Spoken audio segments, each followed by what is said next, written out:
Attitude envers les serviteurs de Dieu.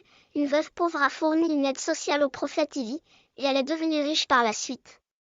La veuve avait d'abord pensé que son fils et elle-même mourraient de pauvreté, mais l'histoire de sa vie a changé une fois qu'elle a aidé le serviteur de Dieu. L'Écriture sainte rapporte, il se leva donc et alla vers Zarephath. Et quand il arriva à la porte de la ville, il y avait là une veuve qui ramassait des bâtons.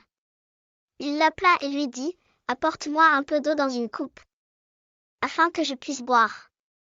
Et comme elle allait l'obtenir, il l'appela et lui dit, s'il te plaît, apporte-moi un morceau de pain dans ta main.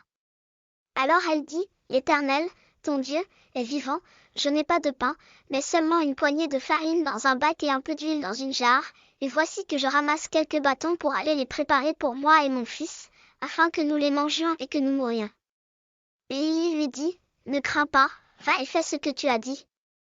Mais fais-moi d'abord un petit gâteau avec ce gâteau, et apporte-le-moi, ensuite, fais un pour toi et pour ton fils. Car ainsi parle l'Éternel, le Dieu d'Israël, la corbeille de farine ne s'épuisera pas, et la jarre d'huile ne se tarira pas, jusqu'au jour où l'Éternel enverra la pluie sur la terre. Elle s'en alla donc et fit ce que demandait Élie. Elle, lui et sa famille mangèrent pendant plusieurs jours. La corbeille de farine ne s'épuisa pas, et la jarre d'huile ne tarit pas.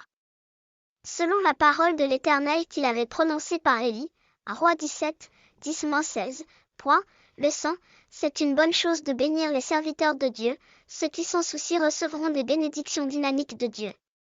Puisque le nom de Dieu est associé à ses serviteurs, et que sa présence est toujours avec eux, quiconque les bénit sera béni. De même, quiconque s'en prend à un serviteur de Dieu sera sévèrement puni. Jéhovah s'opposera certainement à une personne qui s'oppose à l'un de ses serviteurs. Prière, cher Dieu, je comprends que tu me béniras si je respecte tes serviteurs, et que tu me puniras si je leur manque de respect. Par conséquent, je te prie de m'aider à être prudent dans mon attitude envers tes serviteurs.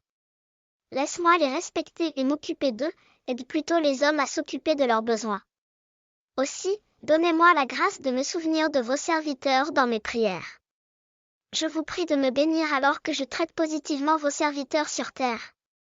Car c'est au nom de Jésus-Christ que je fais mes demandes. Amen.